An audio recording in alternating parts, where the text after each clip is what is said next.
Jupiter हमारे solar system का सबसे बड़ा और सबसे खतरनाक प्लेनेट है, जिसके अंदर भी खतरा और बाहर भी जुपिटर के पास सबसे बड़ी मैग्नेटिक फील्ड है, सबसे बड़े तूफान हैं और सबसे बड़े चांद भी जुपिटर के पास ही हैं। आज हम इस वीडियो में जुपिटर के चांद के बारे में जानने वाले हैं। सन 18 अक्टूबर 1989 में गैलीलियो नाम के स्पेसक्राफ्ट को लॉन्च करते हैं, जिसके साथ वो एक बड़े से प्रोब को भी अटैच कर देते हैं। उस प्रोब का काम था जुपिटर के अंदर जाना और ये पता लगाना कि जुपिटर के अंदर आखिर क्या है। और अगर बात करें स्पेसक्राफ्ट की, तो स्पेसक्राफ्ट का काम था जुपिटर और उसके 4 सबसे बड़े मून्स की स्टडी करना, और उन दोनों को जुपिटर पर भेज दिया गया। खैर, प्रोब का मिशन तो कंप्लीट हो जाता है, लेकिन स्पेसक्राफ्ट को अब भी जुपिटर तक पहुंचने में पूरे 5 महीने बाकी थे। तो जब 5 महीने बाद वो स्पेसक्राफ्ट जुपिटर पर पहुंचता है, तो उसने जुपिटर के मून्स पर कुछ ऐसा देखा जिसका अंदाजा लगा पाना भी शायद मुश्किल था, क्योंकि साइंटिस्ट को लगता था कि जुपिटर के मून्स डेड और इनएक्टिव होंगे, जो कि बस पत्थर या बर्फ के टुकड़े होंगे। तो जैसे ही गैलीलियो स्पेसक्राफ्ट उन मून्स के पास से फ्लाई करता है, तो वो देखता है कि एक मून पर खोलता हुआ लावा है, जबकि उसका पड़ोसी मून बर्फ से ढका हुआ है। तो जुपिटर के उन मून्स पर आखिर क्या चल रहा है, चलो थोड़ा गहराई से जानते हैं। तो दोस्तों, अगर जुपिटर के मून्स की बात करें, तो जुपिटर के पास इस टाइम 95 मून्स हैं। लेकिन इस वीडियो में हम जिन मून्स के बारे में बात करेंगे वो हैं गैनीमीड, आयो, यूरोपा और कैलिस्टो, क्योंकि ये चारों मून्स जुपिटर के सबसे बड़े मून्स हैं। और यही वजह है कि साइंटिस्ट हमेशा से इन मून्स के बारे में जानना चाहते थे। मजे की बात तो ये है कि ये मून्स उस वक्त डिस्कवरी हुए थे जब कोई भी टेक्नोलॉजी नहीं थी दोस्तों। ये बात है 1610 की, जब गैलीलियो ने पहली बार एक छोटी सी टेलीस्कोप से जुपिटर को देखा, तो उसे जुपिटर के चारों मून्स भी दिखाई दिए। गैलीलियो ये सब देखकर काफी हैरान हुआ, क्योंकि वो पहली बार किसी दूसरे प्लेनेट के मून्स देख रहे थे, वरना तब तक लोग यही सोचते थे कि मून खाली पृथ्वी के पास है। खैर, इन मून्स को सबसे पहले गैलीलियो ने डिस्कवरी किया, तो स्पेसक्राफ्ट का नाम गैलीलियो स्पेसक्राफ्ट इसी वजह से रखा गया था। अब टॉपिक पर वापस आते हैं दोस्तों। जब गैलीलियो स्पेसक्राफ्ट जुपिटर के पास पहुंचा, तो उसने जुपिटर की खतरनाक रेडिएशन का सामना किया, क्योंकि जुपिटर के ऊपर इतनी खतरनाक रेडिएशन है कि वहां मशीन्स भी सरवाइव नहीं कर पाती। तो गैलीलियो जुपिटर का ऑर्बिट कुछ ऐसे कर रहा था कि पहले वो जुपिटर के ऑर्बिट के अंदर जाता, फिर बाहर जाता, फिर अंदर जाता, फिर बाहर जाता, और ऐसे कर करके ही उसने जुपिटर के 4 सबसे बड़े मून्स के पास से भी फ्लाई किया। तो दोस्तों, जिस मून के पास से गैलीलियो ने सबसे पहले फ्लाई किया वो था गैनीमीड।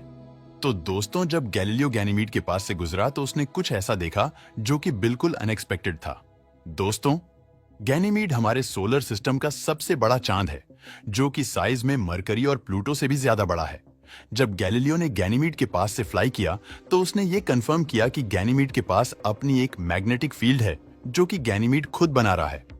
अब ये काफी इंटरेस्टिंग बात है, क्योंकि मैग्नेटिक फील्ड ही एक ऐसी चीज है जो कि हमें सूर्य से आने वाली खतरनाक सोलर विंड से बचाती है।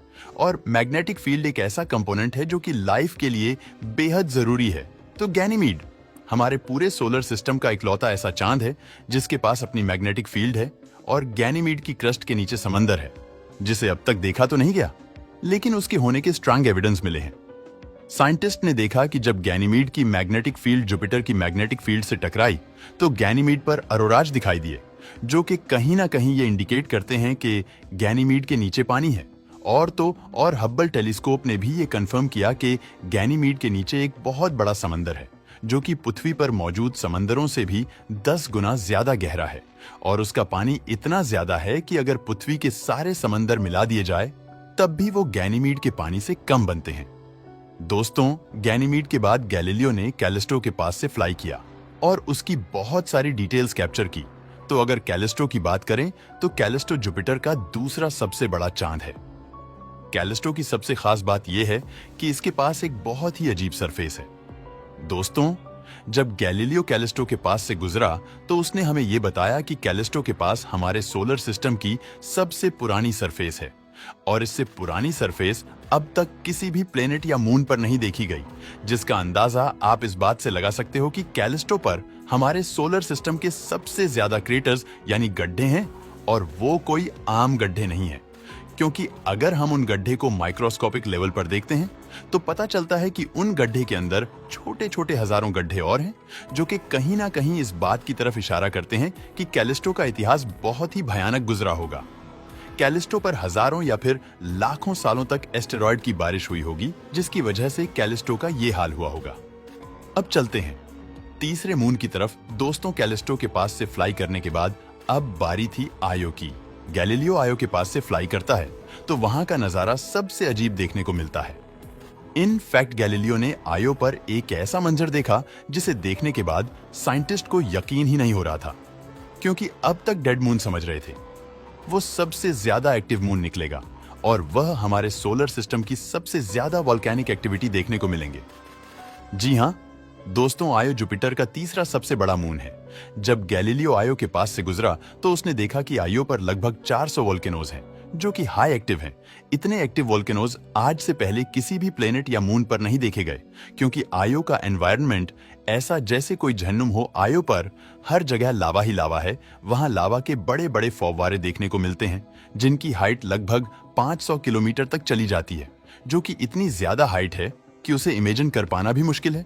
आयो पर जो लावा है वो पृथ्वी के लावा से भी काफी गर्म है, क्योंकि आयो जुपिटर के सबसे पास वाला मून है, जो कि जुपिटर के बहुत ही क्लोज ऑर्बिट करता है। तो चलो अब आगे बढ़ते हैं और चलते हैं चौथे मून की तरफ। दोस्तों, गैलीलियो यूरोपा के पास से फ्लाई किया तो अब यूरोपा के ऊपर जो चीजें देखने को मिली वो इस मिशन की सबसे खास चीजें बनी, क्योंकि यूरोपा पर लाइफ के स्ट्रांग एविडेंस देखने को मिले। और यही वजह है कि यूरोपा को इस मिशन का सुपरस्टार कहा गया। दोस्तों, जब सभी मून्स का चक्कर काटकर गैलीलियो यूरोपा के पास पहुंचा तो उसने देखा कि यूरोपा, जो कि आयो का पड़ोसी है और बाकी मून्स में सबसे छोटा है, उस पर बर्फ की एक चादर है। यानी यूं समझ लो कि यूरोपा ढका हुआ तो बर्फ से है, लेकिन उस बर्फ के नीचे असल में कुछ और नहीं बल्कि पानी है। जी हां दोस्तों, गैलीलियो स्पेसक्राफ्ट ने यह कंफर्म किया कि यूरोपा की सरफेस के नीचे पानी है, क्योंकि अगर हम यूरोपा की सरफेस को गौर से देखते हैं तो वहां पर हमें बड़े बड़े क्रैक्स दिखाई देते हैं, जो कि इस बात का इशारा करते हैं कि यूरोपा की सरफेस यूरोपा से चिपकी हुई नहीं है, बल्कि वो उसके ऊपर तैर रही है। यानी यूरोपा की जो बर्फीली सरफेस है वो असल में सरफेस नहीं है, बल्कि एक चादर है यूरोपा की। वो सरफेस लगभग 20 से 40 किलोमीटर थिक है, और अगर उस लेयर को पिघलाकर यूरोपा के अंदर जाया जाए तो वहां एक बहुत ही गहरा समंदर है, जिसका पानी पृथ्वी पर मौजूद सभी समुद्रों से भी 2 गुना ज्यादा है। साइंटिस्ट का यह मानना है कि यूरोपा के ओशियन के अंदर कोई एलियन लाइफ मौजूद हो सकती है, क्योंकि यूरोपा ऊपर से बर्फ से ढका हुआ है, जिसकी वजह से वो हर किस्म की रेडिएशन से महफूज रहता है।